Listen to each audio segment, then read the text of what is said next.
Assalamualaikum warahmatullahi wabarakatuh. Halo guys, balik lagi dengan channel kita Belajar Bareng Yuk. Oke, pada video kali ini kita bakal bahas tentang UU Republik Indonesia nomor 22 tahun 2009 tentang lalu lintas dan angkutan jalan. Undang-undang ini memiliki kalau tidak salah 320-an pasal ya. Sehingga kita akan membagi menjadi beberapa part video dan tiap part videonya akan terdiri dari 35 pasal. Oke, langsung kita mulai aja. Pasal 1 ketentuan umum, definisi dari hal-hal yang terdapat pada undang-undang ini. Yang pertama, lalu lintas dan angkutan jalan adalah satu kesatuan sistem yang terdiri atas lalu lintas, angkutan jalan, jaringan lalu lintas dan angkutan jalan, prasarana lalu lintas dan angkutan jalan, kendaraan, pengemudi, pengguna jalan, serta pengelolaannya. Lalu lintas adalah gerak kendaraan dan orang di ruang lalu lintas jalan. Angkutan adalah perpindahan orang dan atau barang dari satu tempat ke tempat lain dengan menggunakan kendaraan di ruang lalu lintas jalan. Jaringan lalu lintas dan angkutan jalan adalah serangkaian simpul dan atau ruang kegiatan yang saling terhubungkan untuk penyelenggaraan lalu lintas dan angkutan jalan. Selanjutnya, simpul adalah tempat yang diperuntukkan bagi pergantian antar moda dan intermoda yang berupa terminal, stasiun kereta api, pelabuhan laut, pelabuhan sungai dan danau, dan atau bandar udara. Prasarana lalu lintas dan angkutan jalan adalah ruang lalu lintas, terminal, dan perlengkapan jalan yang meliputi marka, rambu, alat memberi isyarat lalu lintas, alat pengendali dan pengaman pengguna jalan, alat pengawasan dan pengamanan jalan, serta fasilitas pendukung. Kemudian beberapa definisi tentang kendaraan bermotor, kemudian kendaraan tidak bermotor, dan seterusnya. Ini kemudian ada definisi tentang jalan adalah seluruh bagian jalan termasuk bangunan, perangkap, dan perlengkapannya yang diperuntukkan bagi lalu lintas umum yang berada pada permukaan tanah, di atas permukaan tanah, di bawah permukaan tanah dan atau air, serta di atas permukaan air kecuali jalan rel dan jalan kabel. Kemudian ada definisi tentang terminal, halte, parkir, berhenti, rambu lalu lintas. Marka jalan adalah suatu tanda yang berada di permukaan jalan atau di atas permukaan jalan yang meliputi peralatan atau tanda yang membentuk garis bujur, garis melintang, garis serong, serta lambang yang berfungsi untuk mengarahkan arus lalu lintas dan membatasi daerah kepentingan lalu lintas.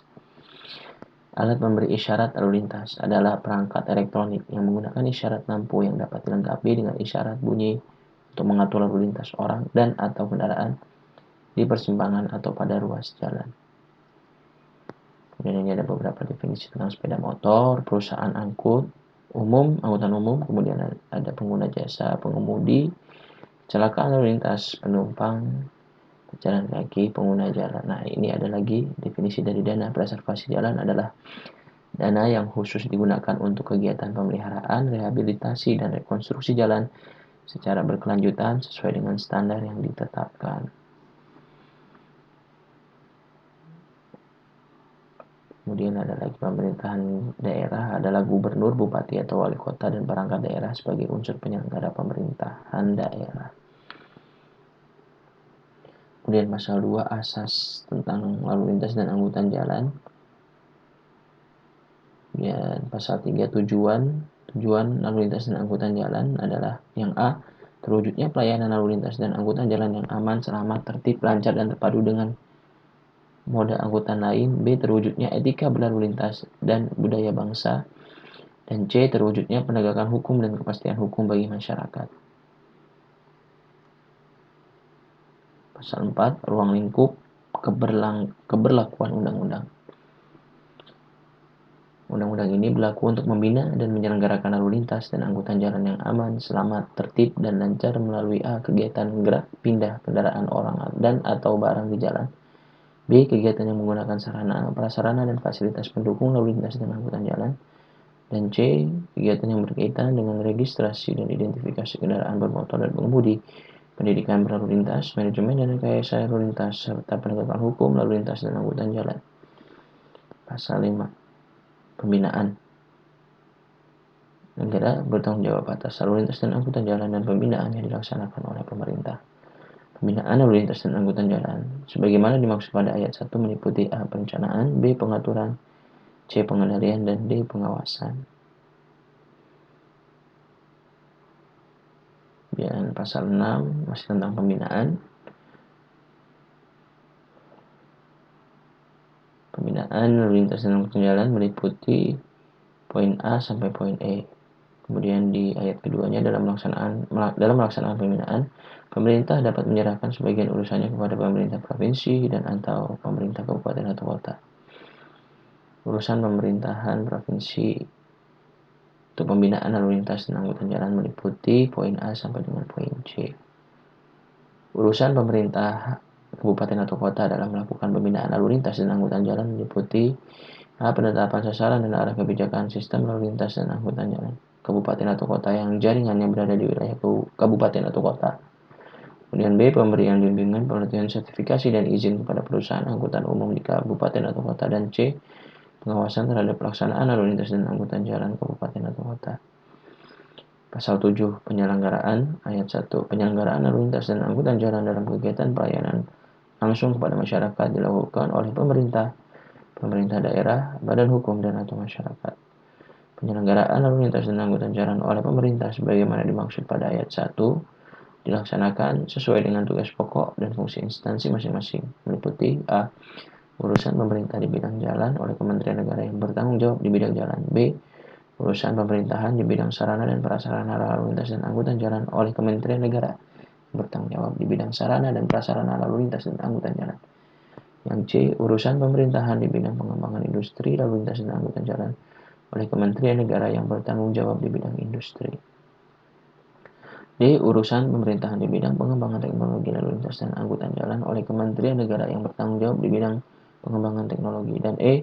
Urusan pemerintahan di bidang registrasi dan identifikasi kendaraan bermotor dan pengemudi, penegakan hukum, operasional manajemen dan rekayasa lalu lintas, serta pendidikan berlalu lintas oleh Kepolisian Negara Republik Indonesia. Pasal 8. Penyelenggaraan. Penyelenggaraan di bidang jalan meliputi kegiatan pengaturan, pembinaan, pembangunan, dan pengawasan prasarana jalan. Sebagaimana dimaksud pada pasal 7 ayat 2 huruf A, yaitu inventarisasi tingkat pelayanan jalan dan permasalahannya, hingga poin selanjutnya.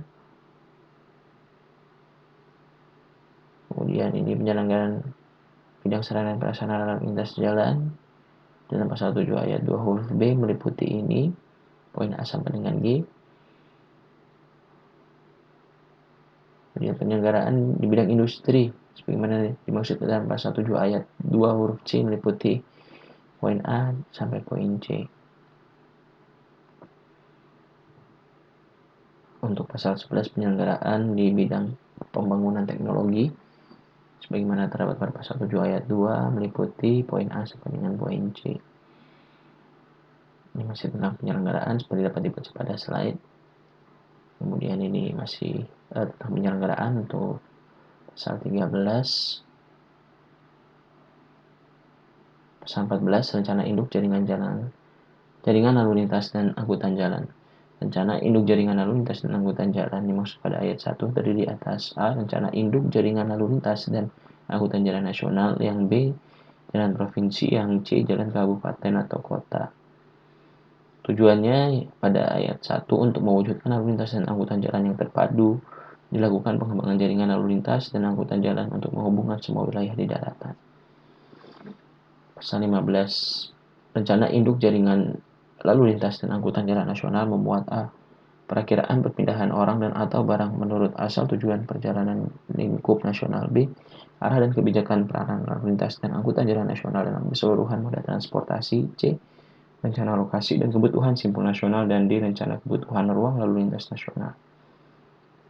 Pasal 16 ayat 1. Rencana induk jaringan lalu lintas dan angkutan jalan provinsi sebagaimana dimaksud pada pasal 14 ayat 3 huruf B disusun secara berkala dengan mempertimbangkan kebutuhan lalu lintas dan angkutan jalan dan ruang kegiatan berskala provinsi. Penyusunan dan penetapan rencana induk jaringan lalu lintas dan angkutan jalan provinsi sebagaimana dimaksud pada ayat 1 dilakukan dengan memperhatikan A. Rencana tata ruang wilayah nasional, B. Rencana tata ruang wilayah provinsi, C. Rencana induk jaringan lalu lintas dan angkutan jalan nasional. Ayat 3, rencana induk jaringan lalu lintas dan angkutan jalan provinsi memuat A. Perkiraan perpindahan orang dan atau barang menurut asal tujuan perjalanan lingkup provinsi. Yang B. Arah dan kebijakan peranan lalu lintas dan angkutan jalan provinsi dalam keseluruhan moda transportasi. Yang C. Rencana lokasi dan kebutuhan simpul provinsi. Dan D. Rencana kebutuhan ruang lalu lintas provinsi. Pasal 17 ayat 1. Rencana induk jaringan lalu lintas dan angkutan jalan kabupaten atau kota disusun secara berkala dengan mempertimbangkan kebutuhan lalu lintas dan angkutan jalan serta ruang kegiatan berskala kabupaten atau kota. Ayat 2. Proses penyusunan dan penetapan rencana induk jaringan lalu lintas dan angkutan jalan atau jalan kabupaten atau kota dilakukan dengan memperhatikan A. Rencana tata ruang wilayah nasional. B. Rencana induk jaringan lalu lintas dan angkutan jalan nasional. C.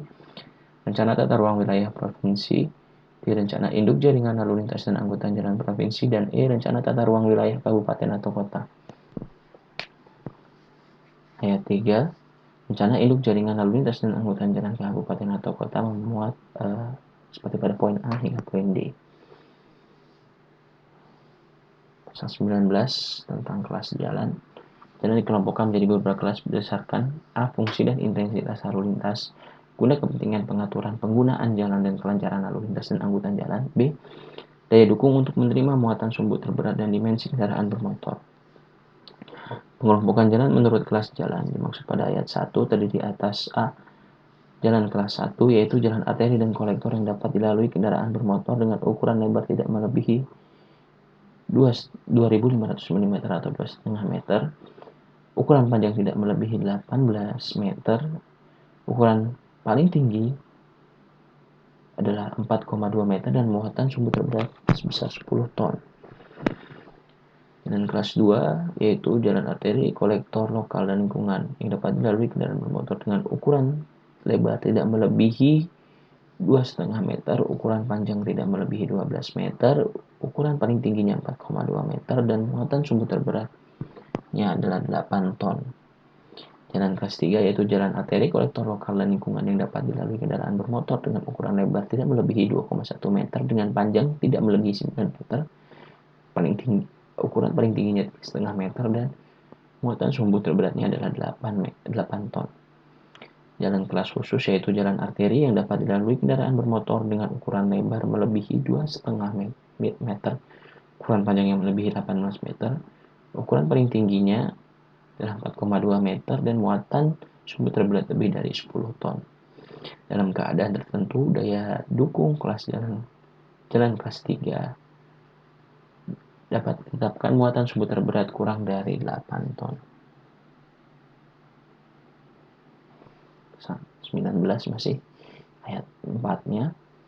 Kelas jalan berdasarkan spesifikasi penyedia prasarana jalan diatur sesuai dengan ketentuan peraturan perundang-undangan bidang jalan.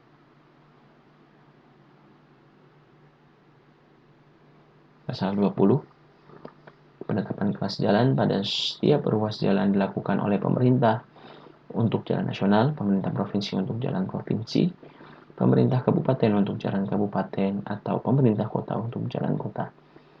Kelas jalan sebagaimana dimaksud pada ayat 1 dinyatakan dengan rambu lalu lintas. Pasal 21. Penggunaan dan pelengkapan jalan. Batas kecepatan paling tinggi ditentukan berdasarkan kawasan permukiman, kawasan perkotaan, jalan antar kota, dan jalan bebas hambatan. Pertimbangan keselamatan dan pertimbangan khusus lainnya, pemerintah daerah dapat menetapkan batas kecepatan paling tinggi setempat yang harus dinyatakan dengan rambu lalu lintas. Batas kecepatan paling rendah pada jalan bebas hambatan ditetapkan dengan batas absolut 60 km per jam dalam kondisi arus bebas. Pasal 22. Penggunaan dan pelengkapan jalan. Jalan yang dioperasikan harus memenuhi persyaratan laik fungsi jalan secara teknis dan administratif. Penyelenggaraan jalan wajib melaksanakan uji kelaikan fungsi jalan sebelum pengoperasian jalan. Penyelenggaraan jalan wajib melakukan uji kelaikan fungsi jalan pada jalan yang sudah beroperasi secara berkala dalam jangka waktu paling lama 10 tahun dan atau sesuai dengan kebutuhan. Uji kelaikan fungsi jalan sebagaimana dimaksud pada ayat 2 dan ayat 3 dilakukan oleh tim uji laik fungsi jalan yang dibentuk oleh penyelenggara jalan. Tim uji laik fungsi jalan terdiri atas unsur penyelenggara jalan, instansi yang bertanggung jawab di bidang sarana dan prasarana lalu lintas dan angkutan jalan, serta Kepolisian Negara Republik Indonesia. Uji kelayakan fungsi jalan dilaksanakan sesuai dengan ketentuan peraturan perundang-undangan. Pasal 24, penggunaan dan perlengkapan jalan. Penyelenggara jalan wajib segera dan patut untuk memperbaiki jalan yang rusak, yang dapat mengakibatkan kecelakaan lalu lintas, dalam hal belum dapat melakukan perbaikan jalan yang rusak. Sebagaimana dimaksud pada ayat 1, penyelenggara jalan wajib memberi tanda atau rambu pada jalan yang rusak untuk mencegah terjadinya kecelakaan lalu lintas. Pasal 25, penggunaan dan perlengkapan jalan. Setiap jalan yang digunakan untuk lalu lintas umum wajib dilengkapi dengan perlengkapan jalan berupa A. Rambu lalu lintas, B. Marka jalan, C. Alat pemberi isyarat lalu lintas, D. Alat penerangan jalan, E. Alat pengendali dan pengaman pengguna jalan, F. Alat pengawasan dan pengamanan jalan, G. Fasilitas untuk sepeda, pejalan kaki dan penyandang cacat, dan H. Fasilitas pendukung kegiatan lalu lintas dan angkutan jalan yang berada di jalan dan di luar badan jalan. Pasal 26, penggunaan dan perlengkapan jalan. Penyediaan perlengkapan jalan sebagaimana pada pasal 25 ayat 1 diselenggarakan oleh pemerintah untuk jalan nasional, pemerintah provinsi untuk jalan provinsi, pemerintah kabupaten atau kota untuk jalan kabupaten atau kota dan jalan desa, atau D. Badan usaha jalan tol untuk jalan tol.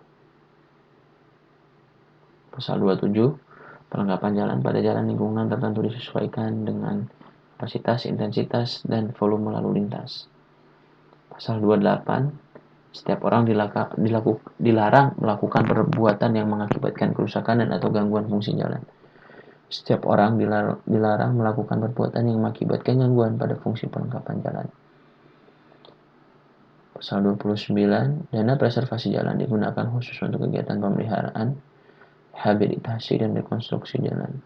Dana preservasi jalan dapat bersumber dari pengguna jalan dan pengelolanya sesuai dengan ketentuan peraturan perundang-undangan.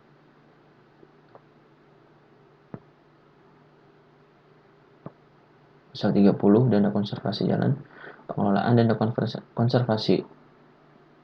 dana preservasi jalan harus dilaksanakan berdasarkan prinsip berkelanjutan, akuntabilitas, transparansi, keseimbangan, dan kesesuaian.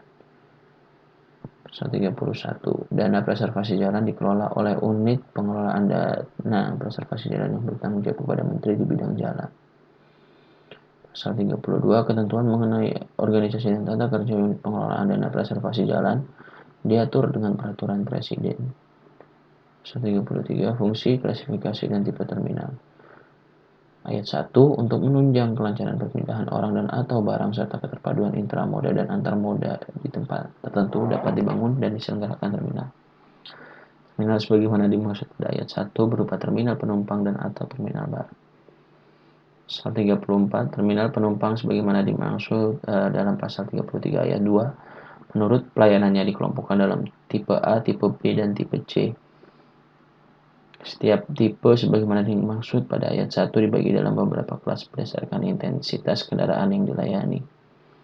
Pasal 35, untuk kepentingan sendiri, badan usaha milik negara, badan usaha milik daerah, dan swasta dapat membangun terminal barang sesuai dengan peraturan perundang-undangan. Baik, itulah dia tadi video kita untuk Undang-Undang Nomor 22 Tahun 2009 tentang lalu lintas dan angkutan jalan. Terima kasih telah menonton. Semoga bermanfaat. Wassalamualaikum warahmatullahi wabarakatuh.